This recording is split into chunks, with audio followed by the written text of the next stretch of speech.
ಅನುದಿನ ಅನುಕ್ಷಣ ಮನೆಯಲ್ಲೂ ಕಲಿಯೋಣ, ಕಲಿಕೆಯ ಹೊಸ ಹಾದಿಯಲಿ ಜೊತೆಗೂಡಿ ಹೆಜ್ಜೆಯ ಹಾಕೋಣ, ಸಂತಸದಿ ಕಲಿಯೋಣ ನಮ್ಮ ಹೆಮ್ಮೆಯ ಈ ಕ್ಲಾಸಿನಲ್ಲಿ. Yes, sir. Yes, teacher. Present, ma'am. أعوذ بالله من الشیطان الرجیم. بسم اللہ الرحمن الرحیم. السلام علیکم ورحمۃ اللہ وبرکاتہ.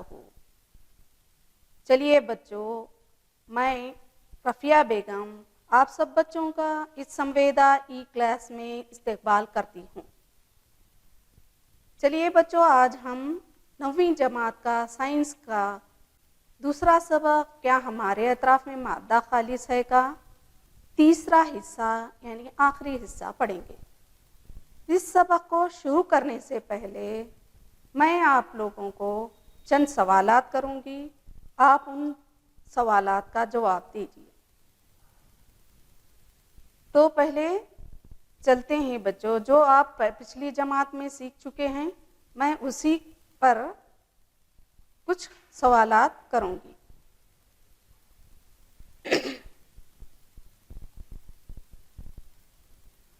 چلیے بچوں، اب چلتے ہیں سوالات کی طرف. تو پہلا سوال ہے، نمک اور امونیم کلورائڈ کے آمیزے کو کس طرح سے علیحدہ کریں؟ نمک اور امونیم کلورائڈ کے آمیزے کو کس طرح علیحدہ کریں؟ جی بچوں، تصیدی عمل کے طریقے سے. جی ہاں بچوں، تصیدی عمل کے طریقے سے. چلیے بچوں، اب چلتے ہیں دوسری سوال کی طرف. دوسرا سوال کیا ہے؟ خون سے دوا علیحدہ کرنے کے لیے کون سا عمل استعمال کیا جاتا ہے؟ خون سے دوا علیحدہ کرنے کے لیے کون سا عمل استعمال کیا جاتا ہے؟ جی ہاں بچوں، لون نگاری. لون نگاری کا عمل استعمال کیا جاتا ہے. تو بچوں، آپ سب پڑھ چکے ہیں نا یہ سبق، اس لیے آپ سب کو بچوں کو یہ سب یاد ہے. چلیے بچوں، اب چلتے ہیں تیسرے سوال کی طرف. نمک سے کافور کیسے علیحدہ کریں گے؟ نمک سے کافور کیسے علیحدہ کریں گے؟ بچوں جانتے ہو کافور کیا ہے؟ جی ہاں، کافور ایک تسید پذیر شے ہے. تو اب کافور تسید پذیر شے کو غیر تسید پذیر ملاوٹوں سے کیسے علیحدہ کریں گے بچوں؟ جی ہاں، تسیدی عمل سے.